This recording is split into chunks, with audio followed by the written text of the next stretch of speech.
Powiedz coś, Słychać mnie, słychać? Miał pewność, że to trafi. że nie utnie głowy. No.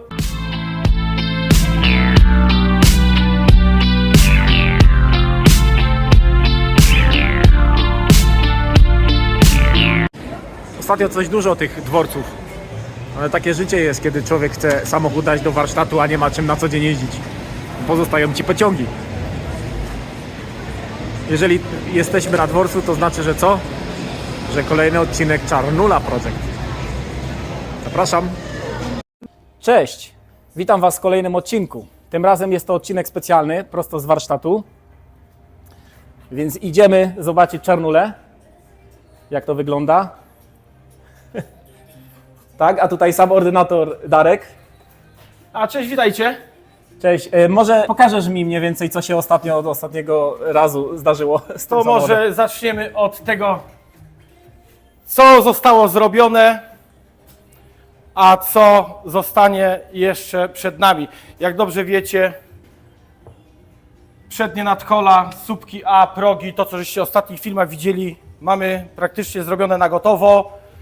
Tylnie poszycia błotnika, nadkola wewnętrzne mamy zrobione, tylne parapety, naroża, okulary. Ostatnimi czasy zajęliśmy się Tutaj tym tylnym tylnym pasem.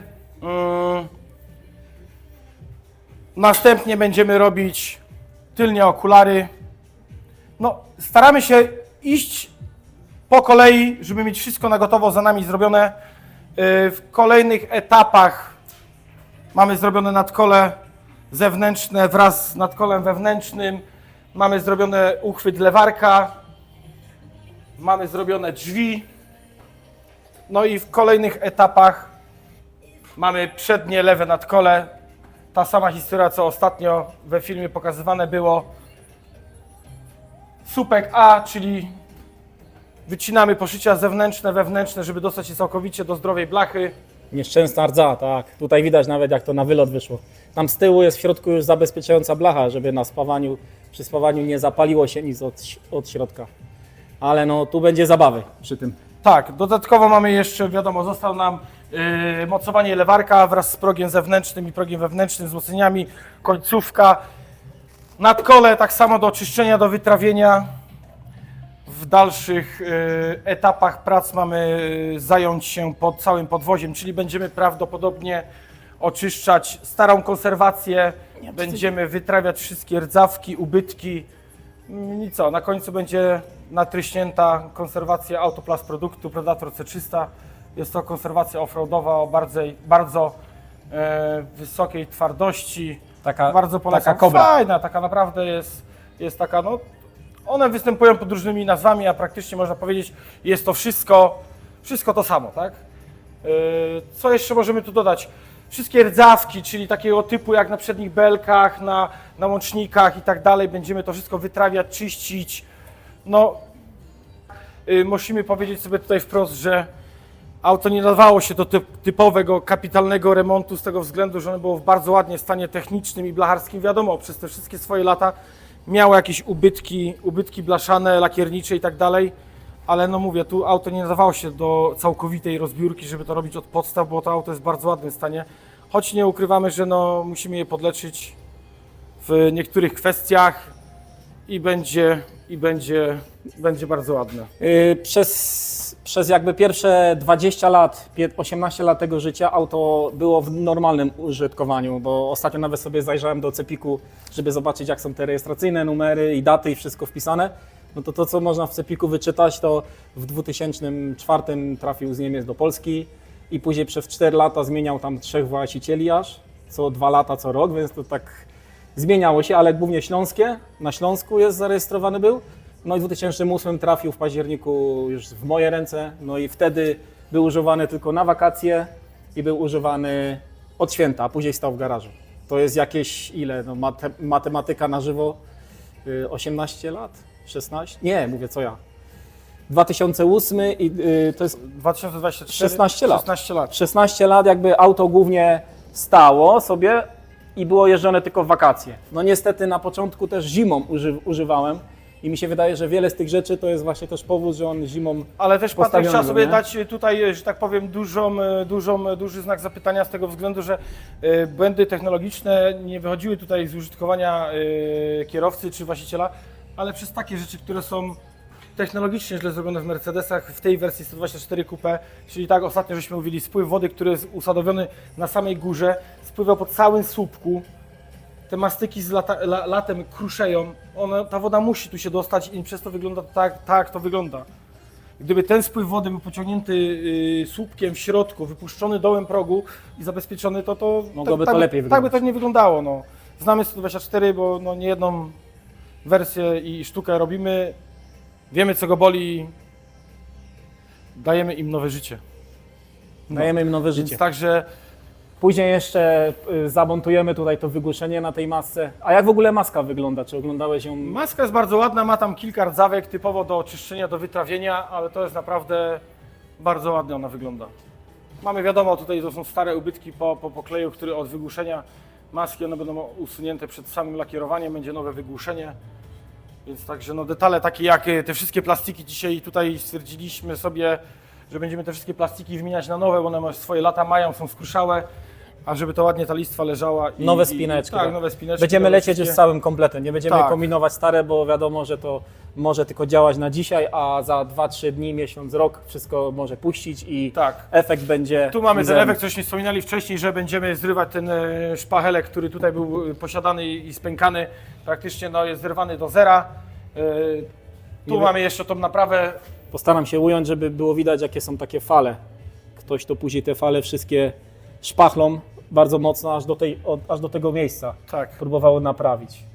A da się to zrobić lepiej, A my da to się to sobie zrobić. zrobimy z poterkiem tak, że te wszystkie dziureczki sobie ładnie powyciągamy. Praktycznie przyjdzie mała natryskowa szpachlóweczka zmatowana do zera, więc także no tutaj powiedzmy sobie wprost, że praktycznie tego ubytku nie będzie wcale. Czyli kończymy, jak zrobimy wszystkie naprawy blacharskie u góry, samochód będzie wtedy podniesiony na bok troszeczkę będzie, i będzie zajmowane robił się dół. całe podwozie, czyli będziemy wszystko wytrawiać, bo podwozie, no powiedzmy sobie wprost, jest w bardzo ładnym stanie. Ma kilka rdzawek, kilka jakichś tam zajadków i tak dalej. Będziemy sobie to po prostu oczyszczać, ubytki konserwacji będziemy wszystko uzupełniać.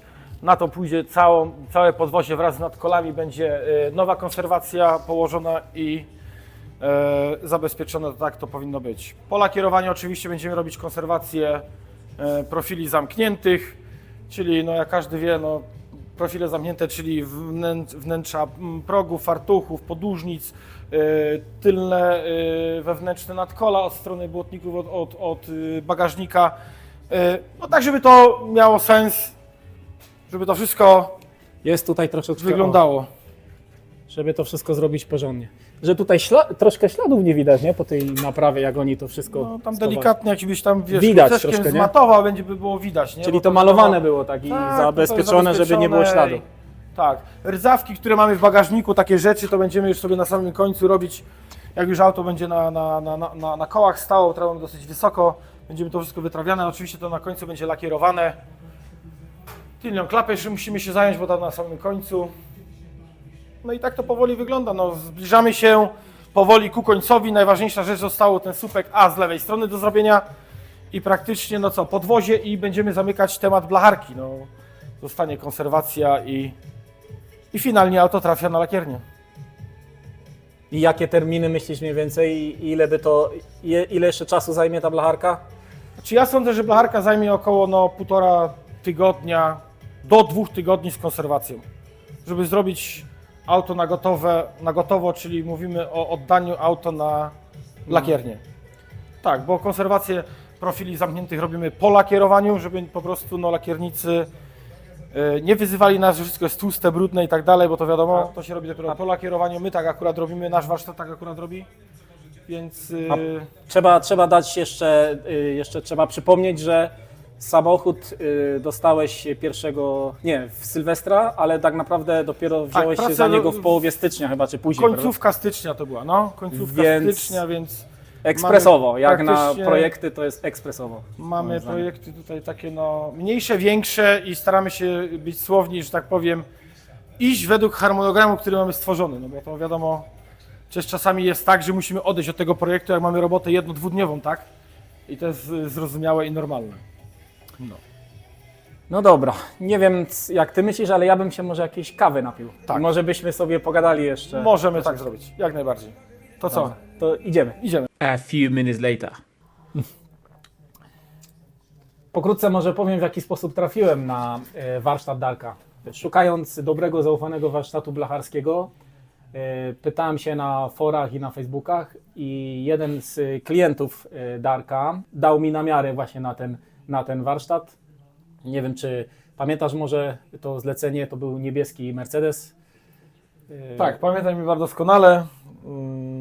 Temat blacharki, lakierowania, konserwacji, bardzo doskonale go pamiętamy. No i właśnie dzięki temu poleceniu trafiłem właśnie tutaj do Batorowa pod Poznaniem, do AZ Kar Blacharstwo, Lakiernictwo. Jesteśmy małą firmą, która no, ma siedzibę pod Poznaniem, a dokładnie w miejscowości Batorowo, tak jak Patryk wspomniał. Wykonujemy usługi, można powiedzieć, związane z pełną renowacją, tak, bo robimy blacharkę, mamy firmę podwykonawczą, które lakierujemy. Naszą specjalizacją jest no, blacharka, w tym się czujemy naprawdę mega mistrzowsko. Robimy pełne konserwacje, demontaże, montaże polakiernicze. No praktycznie wszystko, co jest związane z odrestaurowaniem pojazdów, samochodów zabytkowych, włącznie z tapicerstwem, no, wszelkimi różnymi no, podzespołami, no bo to dzisiaj klient chce robić w warsztacie kompleksowo. W jednym miejscu zrobić od A do Z. Wiadomo. Dokładnie. Też można by powiedzieć sobie wprost, że nie robimy wszystkiego na miejscu, no bo wiadomo, to wtedy no, byś musiał mieć 100 000 ludzi i Na razie nie. Tak, na razie. Jesteśmy małą, zgrabną firmą. No i tyle. No. Można powiedzieć wprost, jest to naszą pasją. Nie jest to jako typowo nasza też praca, ale jest to pasja. Robimy to tak najlepiej jak potrafimy, a jak na razie nam to wychodzi. Na pewno z mojego punktu widzenia, jako klienta muszę powiedzieć, że wszystkie jakby sprawy, które żeśmy uzgadniali do tej pory, od pierwszego kontaktu do dzisiejszego dnia, są wykonywane na terminowo, tak jak powiedzieliśmy, tak jest i nie ma tutaj żadnego przekładania, odkładania, ani zwodzenia za nos. Coś chcesz dodać, bo przerwałem. Znaczy przede wszystkim trzeba zadowalać klienta w dzisiejszych czasach i to jest numerem 1. Jeśli mówimy, że coś będzie trwało miesiąc, no to staramy się, żeby ten miesiąc to trwało. Staramy się robić na podzespołach i materiałach, które wcześniej z klientami mamy ugadane wszystko. Co jeszcze mogę dodać? No. Na pewno dużym plusem jest to, że jeżeli część nie występuje w zamienniku albo na przykład jest reparaturka, ale bardzo słabej jakości, to wolisz ją zrobić samemu Tak. na maszynach, niżeli klepać z jakichś słabych materiałów, które później nie dają tego efektu. Tak, wolimy to robić samemu z tego względu, że no, bardzo dużo zamienników jest bardzo cienkiej jakości, odbiegające od oryginału, no i co skraca no, żywotność blachy i to tyle. No. Następnym naszym etapem samochodu, no to oczywiście jest dokończenie blacharki, wysłanie samochodu na lakiernię. Tak, ale jeszcze przed tym dodamy, że robimy pełną konserwację, czyli podwozie i nadkoli. Wszystkie bitumy, masy będą uzupełniane, masy spawalnicze, żeby spawy były szczelne na podwoziach. Na to idzie konserwacja, auto trafia na lakiernię. Sądzę, że proces lakierowania to jest, mówię, no około 4-5 tygodni to technologicznie tak to wyjdzie. Nie jesteśmy w stanie przyspieszyć procesu technologicznego lakierowania i tutaj jest... Tak no, jest i tak musi być. Tak jest i tak musi być. Wszystko w swoim czasie, wszystko musi odstać. Następnym razem widzimy Następnym się. razem jak auto będzie polakierowane. Tak, przyjeżdżam następnym razem z szybami. Tak, i zaczynamy montaż polakierniczy na niektórych nowych podzespołach, tak żeśmy wspominali o spinkach, gumkach, uszczelkach, niektórych takich rzeczach i będziemy typowy robić montaż polakierniczy. A co nie zmienia faktu, że to już za chwilę będzie Czas leci szybko. ukończenie projektu. Także mam nadzieję, że interesują Was te odcinki. Jakbyście chcieli kontakt tutaj z Darkiem, to w opisie filmu dodam linki do strony facebookowej i do innych miejsc, gdzie jeszcze można go znaleźć. Także ja mogę gorąco polecić, a razem w odcinku widzimy się przy Dokładnie. kolejnym etapie. Dziękuję Dzięki wielkie. dziękuję również Wam za oglądanie i dziękuję Darkowi za gościnę. A my co? Przy plujce Pijemy kawkę. pykamy i zmykamy. Dokładnie. Aha, tymczasem Borem Lasem. Cześć. Na razie.